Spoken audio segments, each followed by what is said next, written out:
Wait, I know I'm playing with fire here. Some of the people here on the thumbnail might be your Oshi, and I have no clue why I said that word. You guys are not into idol culture. I'm not even into idol culture. What am I doing? But these people here, do not worry about it. I am not here to slander them. And I kind of just realized doing this intro here that a lot of you guys aren't gonna know what I'm talking about. So, little side tangent here. For our YouTubers, we have things called testing titles and thumbnails. And basically, we have a test report, and it shows you 3 thumbnails, 3 titles maybe, and then it just ships it out to you guys, and then it sees which one clicks with the audience more. There's percentages here, blah blah blah blah. I'm just saying, anyone who gets the thumbnail title combo that connects to my intro here, you are one of the lucky few, the main characters of life. And at the end of your comment, type 1, or just type 1 in general. I know there's gonna be some of you guys feeling mad FOMO trying to fit in, but it's not going to work. Either way, let's get back to it. There's a specific kind of backlash in comics that doesn't come from misunderstanding a character, nostalgia, or bad faith criticism. It happens when a story asks us to trust somebody with power, intelligence, or just moral authority, and then slowly removes the one thing that made us trust them in the first place, what made it possible, and that was their empathy. Getting rid of empathy isn't exactly the greatest way to make a hero, you know, I think it's one of the core components, and once you remove it, they become closer to villains, but they aren't villains. They aren't designed to be hated. They're characters, usually positioned in leadership roles, problem solvers, or just the voice of reason. The issue is that when their authority grows, their connection to the people affected by their decision weakens. Their certainty replaces their reflection. They just do things without a second thought. Efficiency replaces their once found compassion, and the consequences are then treated as acceptable losses rather than human costs, right? In event comics, oh my goodness, most of these events are just utter trash, but it has to happen to boost up sales, right? They amplify this shift. High stakes when a bunch of things are exploding around you rewards decisiveness and punishes hesitation, and the story just moves forward because somebody has to react and somebody has to act. Reactionary versus initiative, and usually the person who takes that initiative ends up being character assassinated. Someone has to be right and someone has to carry the authority for everyone else, and over time, that pressure that they're under reshapes the character in ways the narrative doesn't always stop the question, even when the damage is impossible to ignore. The moment a hero stops seeing people, the audience stops seeing a hero, and no modern storyline captures that transformation more clearly than Civil War, and the role Tony Stark plays at its center. I told you guys, we're not talking about Tony, we're talking about Civil War Tony. You see, everything makes sense in the world, you're welcome. Now, to kind of spruce up your memory on the Civil War event from the comics, because I know a lot of you guys are familiar with the movie, let's be honest, all of us are at this point. When it comes to Civil War, it was, to quote the Joker, it was one bad day that turned into legislation, and this legislation turned into a thin red line in the sand. Overnight, the superhuman community stopped being a loose collection of people all over the place trying to help others, and then into one coalition of powers. Now there weren't any individual entities all over the place. Now it became 2 competing ideologies fighting over who gets to decide what responsibility actually means. Then here comes the most important part, the Superhuman Registration Act. And this asked a bunch of heroes to sign paperwork, demand their identities be public, their autonomy was now not their own, and the right to act on conscience was basically a thing of the past. And once the law was passed, there was no neutral ground left. Either you were registered or you were a criminal. There was no middle ground. And Tony, he didn't just pick a side in that conflict, he became an engine and a backbone. He thought of himself as the realist of the Civil War event, the only adult in the room, quote unquote, because he was the guy willing to make the hard calls so everyone else doesn't have to. And on paper, his argument sounds clean. Structure keeps people safe, and as we've seen through so many men and women that are like the smartest in comics, oversight prevents tragedy. That's why they plan so much, and a united front ensures the world never catches humanity unprepared again. The problem is that Tony doesn't just support the system, he builds it up and protects it from scrutiny, even though he scrutinizes it from the inside. Everything that Maria Hill, the acting director of S.H.I.E.L.D., did in terms of bringing upon villains and making them a part of their side of the Registration Act, he would shut it down, he would try to at least, but then when it came to talking to other heroes, he'd be like, well, sometimes you gotta do what you gotta do, right? He was kind of a hypocrite just trying to save face kinda, but behind the scenes, Tony manipulated markets, he pulls political strings, and engineers outcomes that push the Superhuman Registration Act through the Senate. He justifies every single step as necessary. Every compromise becomes a calculation, and when a reporter uncovers the truth and confronts him, Tony doesn't deny it, he doesn't apologize.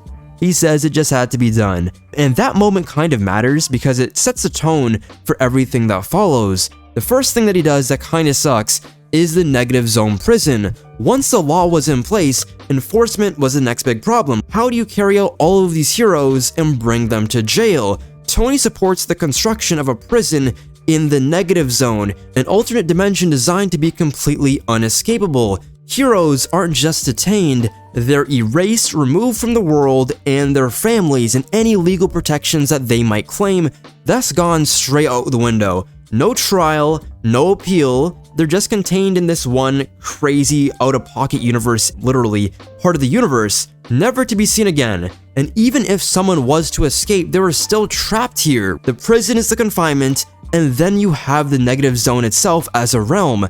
There's nothing you can do no matter how powerful you are. This isn't justice, it's exile. Think of the Phantom Zone from Superman. What does he use it for? For exiling Kryptonians or baddies that are too big for him to stop. That sounded crazy coming out of my mouth.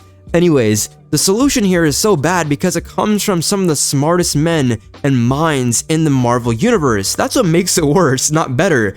This isn't ignorance, it's deliberate. And then we have the Spider-Man Unmasking. Peter Parker is Tony's biggest success during the Civil War event here. He's the symbol Tony uses to sell the act for the public. If Spider-Man can register and show his identity to anyone, anybody can do it. And he frames it as an act of courage and leadership. Peter hesitates because he knows his anonymity protects his identity and his people, the people that he loves, the people that he wants to protect. And then Tony, being the scumbag that he is, reassures him and promises him safety and support. Then reality hits. Peter's life collapses almost immediately. Friends turn on him, lawsuits pile up, and eventually Kingpin comes in, tracks down his address, and shoots Aunt May, and she's barely left alive. And Peter is forced to confront the fact the man who pushed him into this never truly accounted for the fallout. And what's the most damning thing is Tony's reaction. There's no visible regret. And Tony just moves on to the next problem. Even when confronted with Peter in his Iron Spider suit, he tries to kill him, and Punisher of all people had to save him, that's freaking wild. And then we have the construction of Ragnarok, a Thor clone enhanced with cybernetics and was designed to be a tool used to intimidate as much as it was to fight, because Thor is one of the strongest people out there, and if he was on Iron Man's side, everything is basically cooked for Captain America. But then it loses control and kills Bill Foster Goliath in an instant. Something that Tony helped to create killed a hero, and after that the war just continues, and Bill has never been brought back to life. Another loss, another acceptable casualty, and then it comes to a front and Captain America dies. Granted, he wasn't the one who killed him, but all the commotion that he caused leads to Captain America realizing that they went too far and turning himself in. It later leads to Sharon Carter being brainwashed, shooting him in the stomach twice or 3 times, and then crossbones sniping Captain America. When it's all too late, he finally breaks. This is a system that he helped build. It destroyed the very few people that he claimed to be his greatest friends, the people that he claimed to protect. And here we see a genuine moment of regret, but it doesn't undo all the damage. Granted, in Matt Fraction's Invincible Iron Man run, Tony spends years dealing with the consequences of his mindset, and he kinda goes on a pseudo-redemption arc. He rebuilds Asgard, develops cleaner technology, repulsor technology that's better for the environment. He put systems in place and created companies that don't rely on him being in control, creating more jobs. Iron Man has always been somebody who wants a better future. He just has a history, specifically in Civil War, of deciding what the future should look like on behalf of everyone else.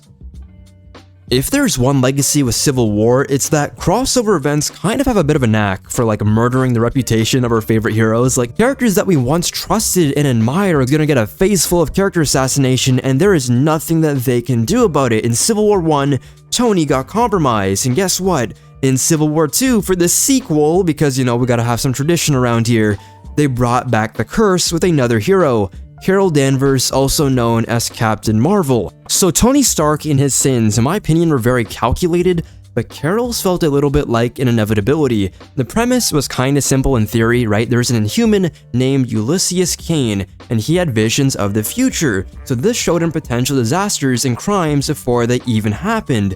And to most, this sounded like a pretty good tool, right, to prevent catastrophe, as if we look at something like Civil War 1, the entire reason why that was created was because Nitro literally went kablooey, turned into a nuke, and killed so many people, so this is like a way to prevent things like that from ever happening. But Marvel chose to frame it as a moral minefield, forcing Carol to act as a judge, jury, and jailer for crimes that haven't even occurred.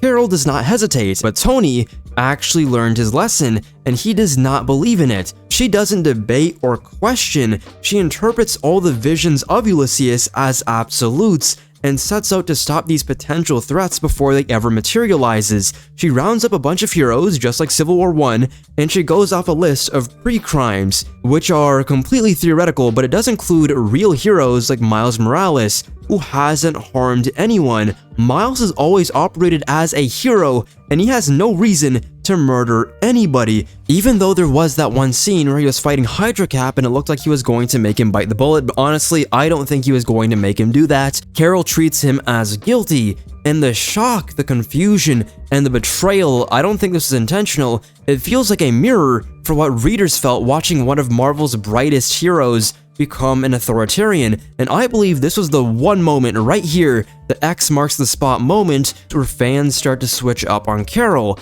The ethical problems here kind of multiply, but before I get into that, you have to realize how crazy this was, especially considering the political climate of America at that moment. 2016-2017 was pretty strife with political conflicts based on race, and this wasn't exactly a good look for Carol. In one infamous confrontation, Carol's actions indirectly lead to Bruce Banner's death at the very controlled hands of Hawkeye. Her logic throughout all of this is simple: prevent the visions from coming true at any cost. But what is the cost? Her friends, her allies, and even innocents caught in the crossfire. For the first time, a hero of Carol's magnitude is shown acting without any reflection or empathy or restraint. She becomes a commander of absolute power and with no accountability, and yet Marvel compounds the issue. While Carol is unrepentant, Captain America is revealed to have been a Hydra control agent at key moments, so retroactively, it undermines the moral clarity of her opposition. Even the story's conclusion, she's portrayed as victorious, her ends justifying the means logic intact, having inadvertently killed Tony Stark possibly in the process. Civil War 2 doesn't just ask readers to question her decisions, it positions her actions as winning, so it doesn't properly critique her authoritarian streak in an intellectual manner. And this isn't a moment of accidental bad behavior, this isn't a story where the hero is misjudged or misunderstood. It's very much framed as deliberate and justifiable, just like Tony Stark. It's why so many fans reacted with such frustration and heartbreak. Carol Danvers, a character that we've seen for decades build up trust and confidence, was now seen wielding powers in ways that felt almost villainous. Since then, Marvel has worked to rebuild Carol's reputation. Stories like The Life of Captain Marvel re-establish her heroism. Works written by Kelly Thompson worked to retcon everything happened in Civil War and to build back her integrity and her growth from trauma and failure. Civil War 2 remains a glaring exception, a stark reminder, hint, that even the brightest heroes can fall when a story prioritizes conflict over character consistency. It's a cautionary tale that I think every single writer out there should look at when they're writing characters. You are a custodian, you are not the creator, so you have to treat them with respect, right? This is what happens when you give a character too much leeway. Sometimes even heroes deserve to be questioned. Now let's talk about a very, let's say controversial one, and that is Hank Pym, also known as Ant-Man, also known as Giant Man, also known as Yellow Jacket, also known as, I don't know, Scientist Supreme. He has a bunch of code names, but we just went on a multi-minute rant on why Civil War 1 and 2 are completely garbage, and honestly, I have tainted my channel with poison because I am spitting venom every single time I speak about those two events. Those things either should have never happened in the first place, and looking at you, Carol, or in terms of Iron Man and Civil War, there are so many good and interesting avenues they could have taken, but those two examples are how quickly an event can twist a hero when the story needs conflict. But when it comes to Hank Pym, sometimes all you need is one single panel that no one involved in fully understood the consequences of at the time. If you zoom out, look at Hank. He's like one of the greatest success stories of Marvel, or at least he should be. He's the original Ant-Man, he was a founding Avenger, he created the Pym particles, and he was the creator of Ultron. I'm not saying in terms of being a hero, but he should be embroidered on the Marvel Hall of Fame just because of all of these iconic moments and accomplishments. But in practice, he's remembered almost exclusively for one moment in the early 1980s that made Hank in a lot of eyes completely unredeemable. It came from a very messy convergence of like story intent, editorial ambition, and very, let's just say interesting visual execution. Behind the scenes, actually, writers wanted to kind of explore Hank's insecurity that's always been a part of his character, and they wanted to have a full spotlight on it.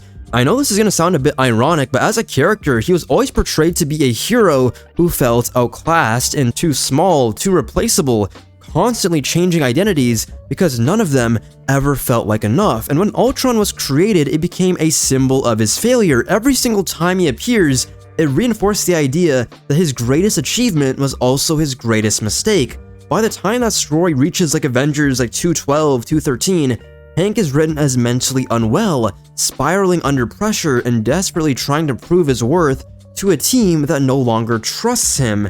The intent was to show a man making catastrophic after catastrophic decision, finally unraveling. The problem here is not the intent, the problem is how that translated onto the printed page, and that was the infamous slap when he hit his girlfriend, Janet Van Dyne, also known as the Wasp, right? It was meant to communicate a loss of control, not cruelty, but comics are a visual medium, and once that panel existed out there in the ether, the nuance was gone. But I have to play both sides here because editorial hindsight later acknowledged that the moment landed far harsher than they intended. But I guess regardless of that intent, that image is a definitive one. The context does not matter anymore. The panel spoke louder than everything around it, and even on that point, Hank's trajectory was locked. What makes this even worse is that Marvel never committed to a clear direction afterward. Instead of either fully exploring a redemption arc or decisively retiring the character, Hank has been kept in circulation while being consistently reminded of one of his worst failures, if not his worst on a character's standpoint. Everyone, from writers to even certain characters, reduced that moment in a shorthand for his identity, judging him as if that is all he is. That choice, though, wasn't accidental. It reflected a broader era in comics where shock value was often mistaken for maturity, where extreme harm was used to add weight to a story, but in terms of Janet, without fully accounting for long-term consequences. Hank didn't just suffer for his actions. I think he's an example of the industry not knowing quite how to responsibly handle a situation, and the result is a character frozen in place. Tony and Carol made devastating, quite honestly evil decisions, but eventually they were given the space to evolve.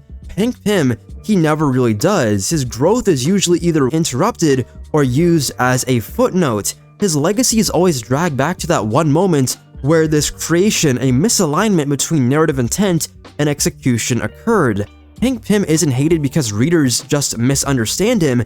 He's hated because Marvel never really figured out how to move past a story that went further than what they knew how to support. And to round off the big four, let's talk about Scarlet Witch. Now, as a character, I'm gonna be honest, she's very easily hateable. Just for the Scarlet Witch fans, the Wanda fans as they've been known as, they spawned entirely because of the MCU. Hold my tangent real quick.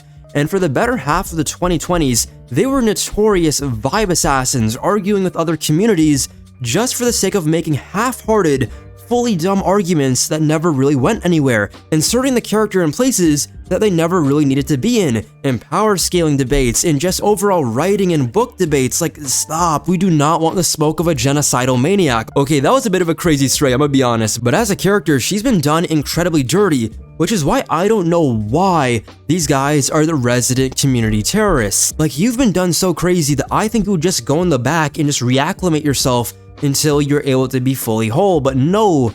A lot of these guys, I'm pretty sure, aren't even fans of her comic appearances, which I don't understand being that devoted to a character from a movie that isn't even the source material or a part of canon. Like, come on, if there is going to be that character, at least let it be RDJ Iron Man. Like, at least that makes sense. All of this is just very exhausting.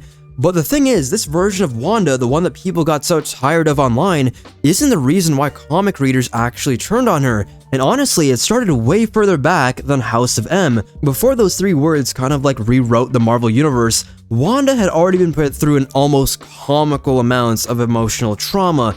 Her brother was unstable and consistently spiraling. Her marriage with the Vision was systematically dismantled, literally, and she watched her husband get taken apart, rebuilt without his emotions, and turned into somebody she no longer recognized. And then came the children. Wanda's sons weren't just taken away from her, they were erased. They weren't killed in battle or lost in some sort of tragic event. They were removed from her memory entirely by someone she trusted, because the truth was deemed to be too painful for her to survive, and the Avengers agreed on that. They chose containment over honesty, and that decision, from that point forward, changed Wanda's character into somebody living on borrowed stability. Everyone around her knows something fundamental about her life that was stolen, and no one tells her. She's expected to heal from this grief that she doesn't even remember, and to move forward from a loss that she's not even allowed to know the name of. She doesn't know the name of her children.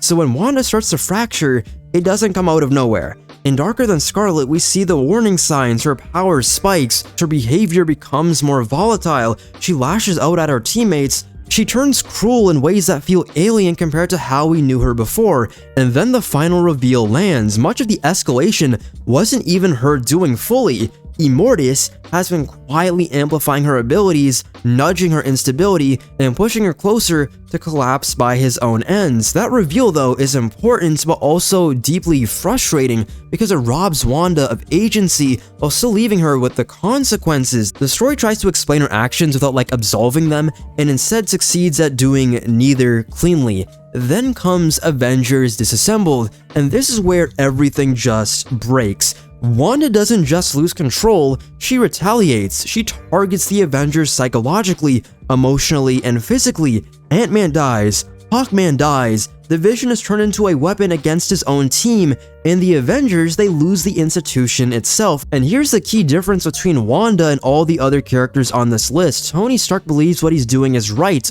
Carol Danvers believes she's protecting the future, and Hank Pym, he makes one unforgivable mistake and he never escapes it. Wanda believes that she already lost everything. She's closer to being a villain than all of these guys combined. House of M isn't born from ideology or certainty, which is what comes right after this.